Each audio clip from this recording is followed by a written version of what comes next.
आज हम लोग देखेंगे पेमेंट ऑफ वेजेज एक्ट, मजदूरी भुगतान अधिनियम 1936 का है। तो हम जानते हैं कि एक लेबर कमीशन बैठा था 1929 में, उसका नाम था royal commission on labour, royal commission on labour, शाही श्रम आयोग। एक कंस्टिट्यूट हुआ था इन द ईयर 1929, ये गठित हुआ था 1929 में और अपना रिपोर्ट दिया था 1931 में, और इसके अध्यक्ष थे, चेयरपर्सन थे हेनरी जॉन व्हिटले या जॉन हेनरी व्हिटले, जॉन हेनरी व्हिटले। तो जॉन हेनरी व्हिटले थे अध्यक्ष, रॉयल कमीशन ऑन लेबर नाम था। 1929 में गठित हुआ था, 1931 में रिपोर्ट दिया। इसने लेबर के डिफरेंट एस्पेक्ट को, श्रम या श्रमिक के अलग अलग पहलुओं का अध्ययन किया इन लोगों ने और कुछ अपनी सिफारिश दिया। उसमें मजदूरी से संबंधित भी सिफारिश था। इनका क्या कहना था ये हम लोग थोड़ा सा देखेंगे कि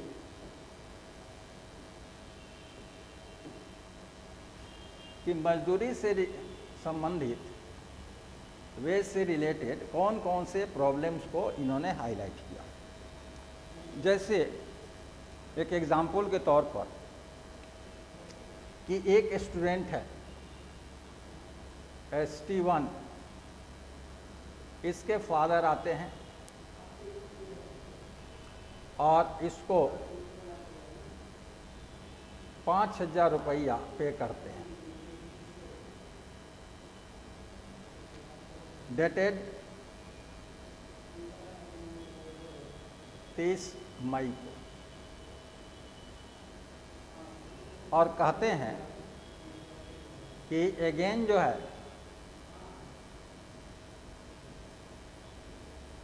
15 जून को मनी भेज देंगे,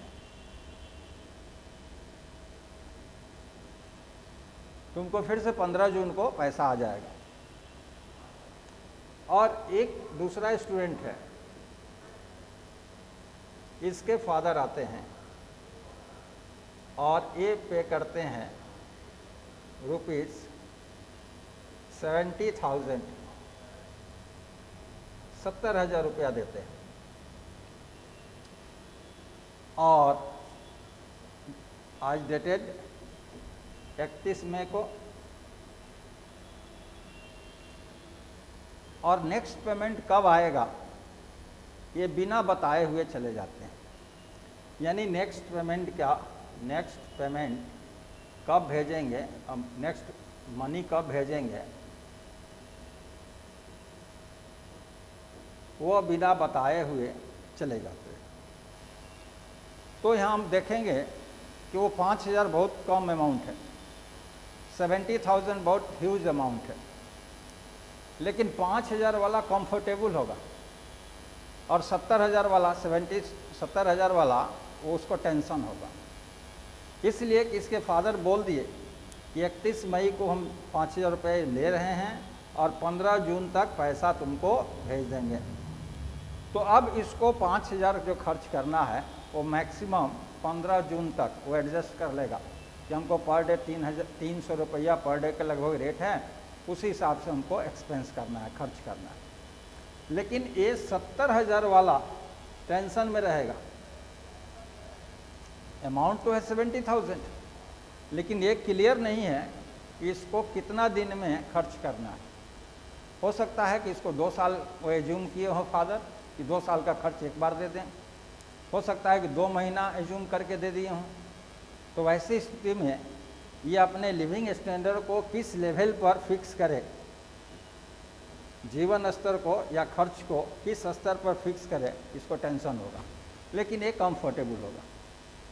तो ये रॉयल कमीशन ऑन लेबर पहली बात कहा कि there should be regularity in wage payment, कि मजदूरी भुगतान में नियमितता होनी चाहिए।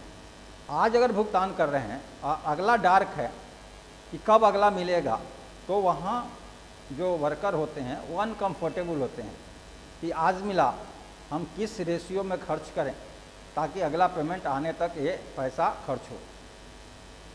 लेकिन अगर वो क्लियर नहीं है तो बड़ा वो इसको फिक्स नहीं कर पाएगा। क्लियर है, इसको क्लियर है कि 5,000 मिला, अगला 15 जून को मिलेगा, तो ये 15 दिन अप्रॉक्सीमेट खर्च करना है।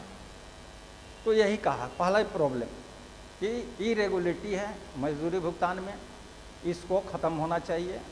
रेगुलरिटी होना चाहिए, नियमितता होना चाहिए, ये वर्कर को क्लियर होना चाहिए कि आज जो मजदूरी मिला इसके बाद फिर से तुमको कब मजदूरी मिलेगा।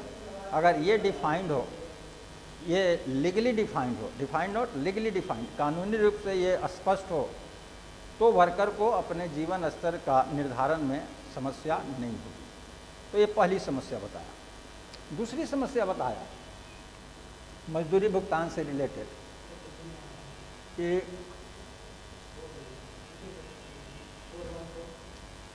दूसरी समस्या बताया कि जब वर्कर मैनेजर से पेमेंट मांगता है तो मैनेजर कहता है कि एम्प्लॉयर को आने दो, एम्प्लॉयर आएगा तो पेमेंट करेंगे। और जब एम्प्लॉयर रहता है तब वर्कर एम्प्लॉयर से पेमेंट मांगता है तो कहता है कि मैनेजर पे करेंगे, मैनेजर पेमेंट करेंगे। यानी कि यहाँ रेस्पॉन्सिबिलिटी ऑफ वेज पेमेंट, मजदूरी भुगतान का उत्तरदायित्व स्पष्ट नहीं है। और जब मजदूरी भुगतान का उत्तरदायित्व स्पष्ट नहीं है तो वैसी स्थिति में मैनेजर एम्प्लॉयर को फेंकता है, एम्प्लॉयर मैनेजर को पर कहता है, और वेज पेमेंट में जो है वो डिले हो जाती है। और तीसरा कहा कि ये वर्कर, ऐसी स्थिति होती है कि कोई भी आदमी ये कहे कि हम कभी गलती नहीं करते, तो ऐसी बात नहीं है। हर आदमी छोटी मोटी गलतियां करता है। कोई ऐसा कंफर्म नहीं कर सकता है कि आज तक मैं गलती किया हूं नहीं, या न करूँगा, न करता हूं, कुछ नहीं कर सकता। हर आदमी से छोटी मोटी गलती हो जाती है। तो तीसरा प्रॉब्लम था कि वर्कर अगर माइनर मिस्टेक कर दे, छोटी भी गलती कर दे, तो वैसी स्थिति में उसके वेज को डिडक्ट, इसके वेज से मैक्सिमम अमाउंट डिडक्ट किया जाता था। अधिक राशि जो है उसकी कटौती कर ली जाती थी। तो ये पैरामीटर होना चाहिए कि किसी भी वर्कर के वेज से आप कितना डिडक्शन कर सकते हैं। अगर मानिए कि वेज है 10,000 रुपया, अब 10,000 में 9,500 का 9,500 का आप डिडक्शन कर लेते हैं, तो 500 रुपया में एक माह उसको खर्च कैसे होगा। तो ये प्रॉब्लम था। एक डिडक्शन का भी अपर लिमिट होना चाहिए जिससे कि वो ज़्यादा एम्प्लॉयर किसी भी वेज पीरियड में डिडक्शन नहीं कर सके। तो ये सब सारे प्रॉब्लम्स को हाईलाइट किया रॉयल कमीशन ऑन लेबर ने। और दूसरा कहा कि कोई भी आदमी इसलिए काम करता है कि वो अपनी आवश्यकता की पूर्ति करने में सक्षम हो, न्यूनतम स्तर पर भोजन, वस्त्र, आवास उसको उपलब्ध हो जाए, इसीलिए काम करता है। अगर मजदूरी उतनी भी नहीं दी जाएगी जिससे कि वो अपनी आवश्यकता की पूर्ति करने में सक्षम हो, तो उसको काम करने से कोई फायदा नहीं है। यानी मजदूरी की एक न्यूनतम राशि स्पष्ट होना चाहिए, निर्धारित होना चाहिए। और दो समस्या बताया, एक मजदूरी भुगतान से संबंधित और दूसरा मजदूरी की राशि से संबंधित। और तब जाकर के फिर से कहा कि the problems related to payment of wage या wage payment is more crucial in respect to the amount of wage. यानी कि मजदूरी भुगतान से संबंधित जो समस्याएं हैं वो ज़्यादा गंभीर है मजदूरी की राशि से संबंधित। क्योंकि मजदूरी की राशि कम रहता है तो क्वालिटी को कम कर देता है, लेकिन मजदूरी के भुगतान में अनियमितता होती है, इरेगुलरिटी इन वेज पेमेंट होता है, तो वहाँ वर्कर को समस्या होती है कि कहाँ से जीवन निर्वाह करें। तो दोनों समस्या में गंभीर मजदूरी भुगतान से संबंधित समस्या को बताया और मजदूरी की राशि से संबंधित समस्या को कम गंभीर बताया। तो सरकार जो है वह इसकी समस्या, मजदूरी भुगतान से संबंधित समस्या को दूर करने के लिए ये 1936 में पेमेंट ऑफ वेजेज एक्ट ला दी और मजदूरी की राशि जो है वो कम से कम कितना मिलना चाहिए उस समस्या को समाधान करने के लिए सरकार ने 1948 में 1948 में मिनिमम वेजेज एक्ट लाया था। तो जब हम लोग वहाँ पढ़ेंगे तो उसका हम लोग हिस्टोरिकल बैकग्राउंड देखेंगे, लेकिन उसकी जो प्लिंथ है वो हमको दिखाई देता है the recommendation of royal commission on labour, यानी उसकी नींव जो है वह शाही श्रम आयोग के सिफारिश ही है।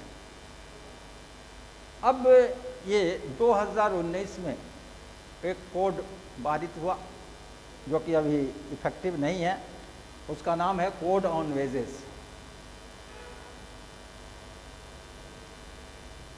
Code on wages 2019।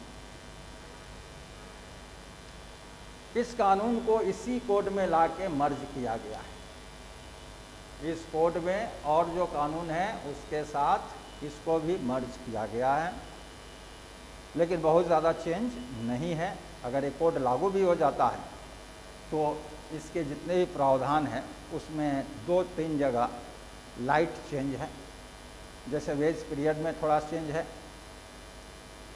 तो उस समय हम लोग केवल उसी को अगर चेंज कर देंगे तो यही चीज़ वहाँ भी रहेगा, बेस्ट रहेगा। इसमें ज़्यादा चेंजेज नहीं है। और 1-2 जगह जैसे फाइन का अमाउंट है, वेज पीरियड है, इसी तरह का चेंज है, 3 जगह चेंज है, वो हम लोग देख सकते हैं बाद में। और ये ला करके इसी में पेस्ट कर देंगे इसी कानून में, तो ये बन जाएगा जब ये लागू होगा। अभी ये फ्यूचर की बात है।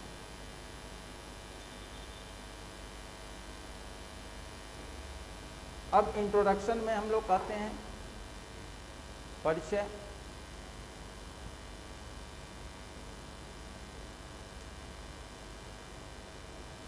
कौन पारित किया है, कहाँ लागू होगा, तो क्लियर है, it is passed by central government so it extends to whole of India.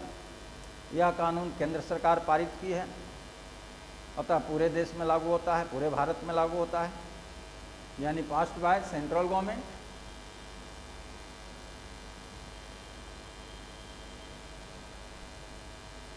X tends to whole of India.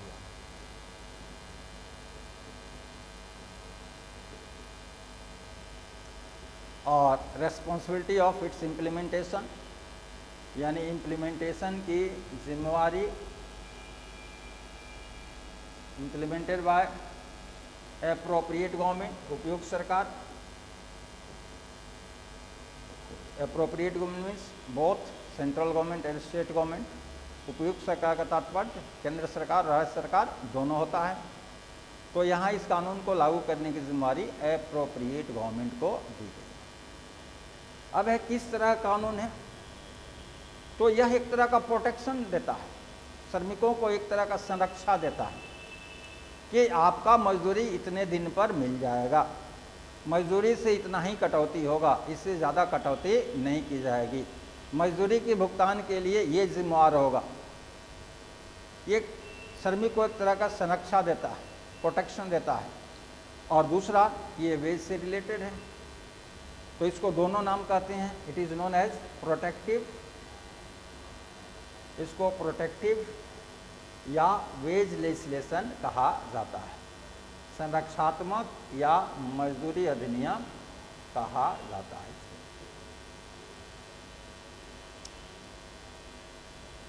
तो ये इस कानून का परिचय है।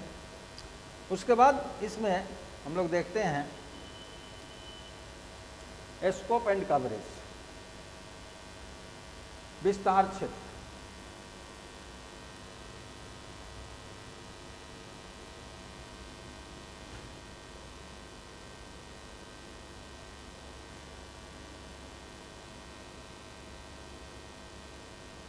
विस्तार क्षेत्र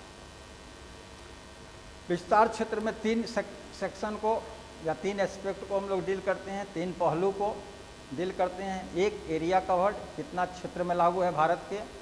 दूसरा ऑर्गेनाइजेशन कवर्ड, कौन से संस्था में लागू है। और तीसरा पर्सन्स कवर्ड, किस व्यक्ति पर लागू है। तो एरिया कवर्ड में हम लोग समझ गए कि होल ऑफ इंडिया, पूरे भारत में लागू है। ऑर्गेनाइजेशन कवर्ड में ऑल इंडस्ट्रियल ऑर्गेनाइजेशन, सभी औद्योगिक प्रतिष्ठान में लागू है।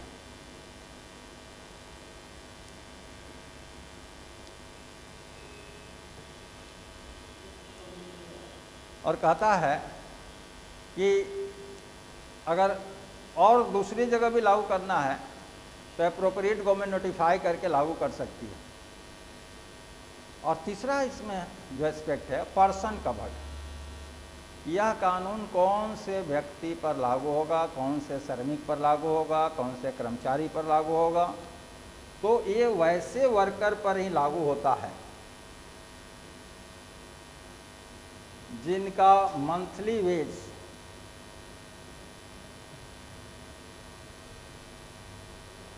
अप टू ₹24,000 हो।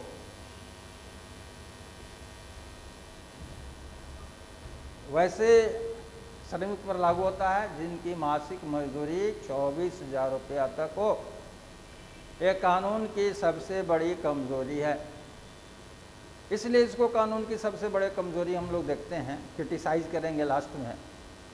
क्योंकि जिसका अगर मंथली वेज 1 लाख रुपया है तो उसका लिविंग स्टैंडर्ड, उसके बच्चे की पढ़ाई, उसके खान पान सब उसी पर 1 लाख को देख करके ही फिक्स हो जाता है। जिसका अगर 5 लाख पेमेंट है मंथली, उसका सारा जो है एक्सपेंसेज, सारा क्वालिटी ऑफ लाइफ जो है वो 5 लाख के हिसाब से हो जाता है। और जिसका 10,000 मंथली है उसका वो living standard quality of life 10,000 के लेवल पर आता है।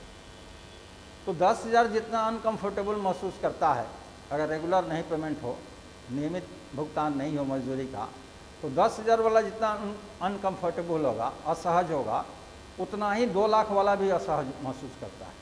क्योंकि उसका लिविंग स्टैंडर्ड 2 लाख पर फिक्स है। ऐसा नहीं कि 10,000 खर्च करता है, 1,90,000 सेविंग करता है। उसके जीवन स्तर 2 लाख पर हो जाती है, फिक्स हो जाती है। तो इस तरह के कानून में वेज लिमिट ही नहीं होना चाहिए, मजदूरी सीमा नहीं होना चाहिए। ये कानून सब पर लागू किया जाना चाहिए, चाहे उसकी मजदूरी 24,000 हो या 2 लाख हो या 1 लाख हो या 50,000 हो, सब पर एक कानून लागू होना चाहिए। क्योंकि आदमी अपने मंथली इनकम या वेज या सैलरी के हिसाब से अपने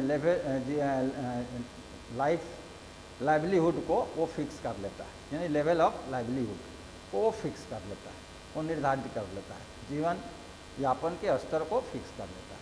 तो सब उसी तरह से असहज महसूस करते हैं। ये कानून का हम लोग लास्ट में क्रिटिसाइज उसको करते हैं।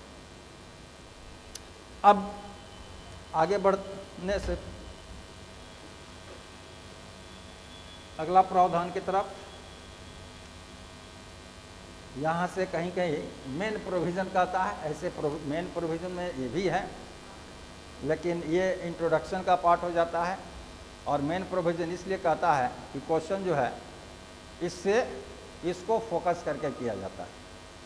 ये एक्सिलरी पार्ट मान लेता है लोग, और अब मेन प्रोविज़न इसी पर ज़्यादा क्वेश्चन कंसंट्रेट रहता है। ये प्रावधान को हम लोग मिस नहीं करना चाहिए, क्योंकि जो एग्जामिनर होता है इन सब प्रावधान पर ज़्यादा फोकस करता है। ये introduction, scope and coverage, historical background, इस पर थोड़ा सा इसका कंसिडरेशन कम होता है, लेकिन मेन प्रोविज़न जो अब प्रोविज़न आ रहा है उस पर उसका कंसंट्रेशन ज़्यादा होता है। तो पहला है रेस्पॉन्सिबिलिटी फॉर वेज पेमेंट, मजदूरी भुगतान का उत्तरदायित्व।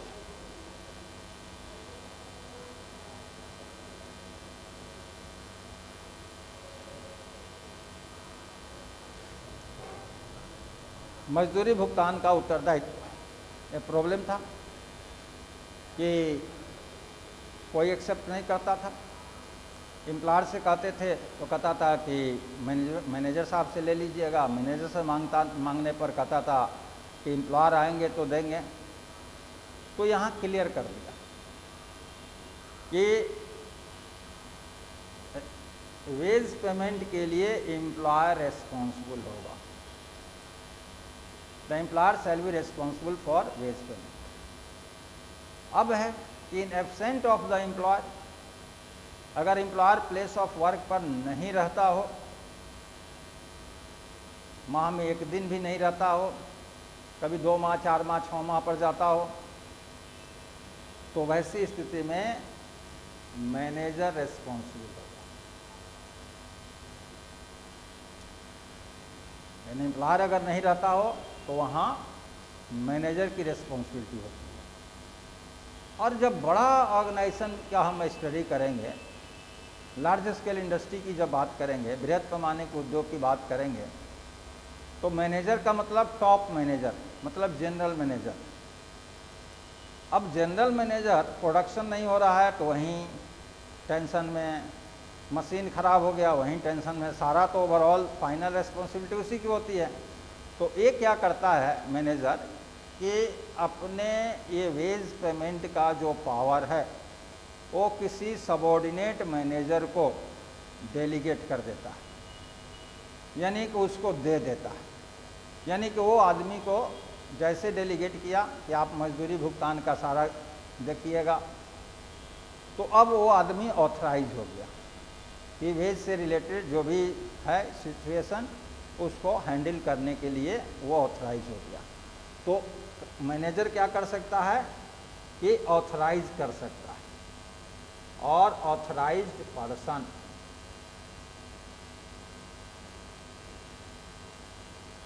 कभी कभी ऐसा भी हो सकता है कि एम्प्लॉयर ही डायरेक्ट ऑथराइज कर दे, ये भी हो सकता है, इट इज़ पॉसिबल, यह संभव है। लेकिन ये प्रैक्टिकली बहुत कम देखा जाता है कि एम्प्लॉयर डायरेक्ट किसी जनरल मैनेजर या जो चीफ मैनेजर है उससे जूनियर को डायरेक्ट ऑथराइज कर दे, वो इस प्रॉब्लम में नहीं फंसता है। लेकिन एम्प्लॉयर को भी ये पावर है कि वो ऑथराइज कर सकता है। तो हम यहाँ कहेंगे कि द एम्प्लॉयर और मैनेजर और authorise person shall responsible for wage payment. नियोजक या प्रबंधक या प्राधिकृत व्यक्ति को मजदूरी भुगतान का उत्तरदायित्व होगा। दूसरे प्रावधान पर चलते हैं।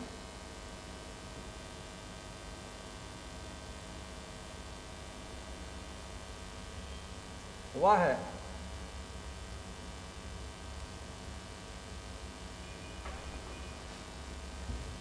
Fixation of wage period.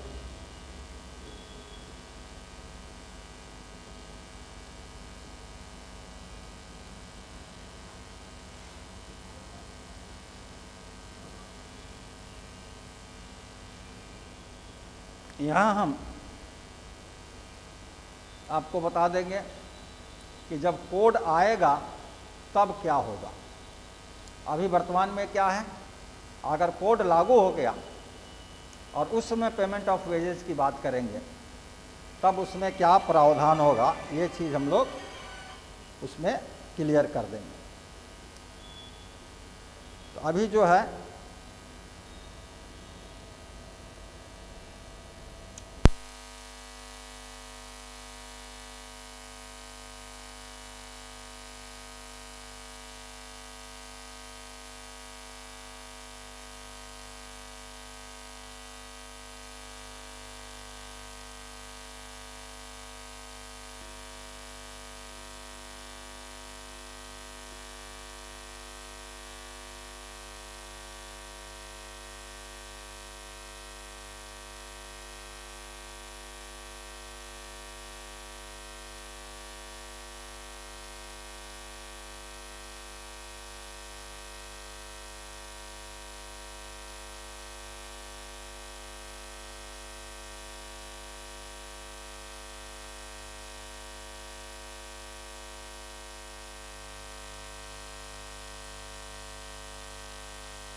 वो एब्सेंट है, अनुपस्थित हो, यानी संस्था से अनुपस्थित हो इस समय,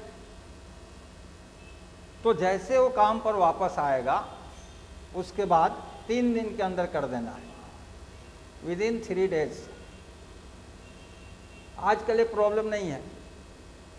अगर वो छुट्टी पर भी गया है तो उसका सैलरी जो है उसके बैंक अकाउंट में हम डिस्चार्ज कर देते हैं, हम उसको भेज देते हैं। तो आजकल ये प्रॉब्लम नहीं है, ये प्रावधान को हम लोग कहेंगे कि आउटडेटेड हो गया, समझे, इसलिए कि उसके बैंक अकाउंट में ट्रांसफ़र कर देता है एम्प्लॉयर। लेकिन जब छोटा ऑर्गेनाइजेशन की बात करेंगे तो ये थोड़ा सा दिखाई देगा, ये लागू दिखाई देता है। लेकिन मेजॉरिटी ऑफ ऑर्गेनाइजेशन में ये प्रावधान आउटडेटेड हो गया, इसलिए कि छुट्टी पर भी गया है 7 दिन या 10 दिन के लिए, तो उसके बैंक अकाउंट में क्रेडिट कर दिया जाता है। तीसरा इसमें अगली बात कहता है कि जैसे कोई वर्कर है और उसको नौकरी से हटा रहे हैं और before the expiry of wage period, मानिए कि ये वेज पीरियड है इतना लंबा, ये वेज पीरियड समाप्त नहीं हुआ है, यहाँ उसको एम्प्लॉयर टर्मिनेट कर रहा है, टर्मिनेट कर रहा है। तो इतना दिन जो काम किया इसका वेज कब मिलेगा, वेज का पेमेंट कब होगा, क्वेश्चन ये होता है। क्योंकि अगर यहाँ तक काम करता तो हमारा तो ये फॉर्मूला है 7 days और 10 days, लेकिन before the expiry of wage period या prior to the expiry of wage period, मजदूरी अवधि समाप्ति के पहले ही एम्प्लॉयर उसको टर्मिनेट करता है, नौकरी से हटा देता है। तो इतना दिन जो काम किया उसका वेज कब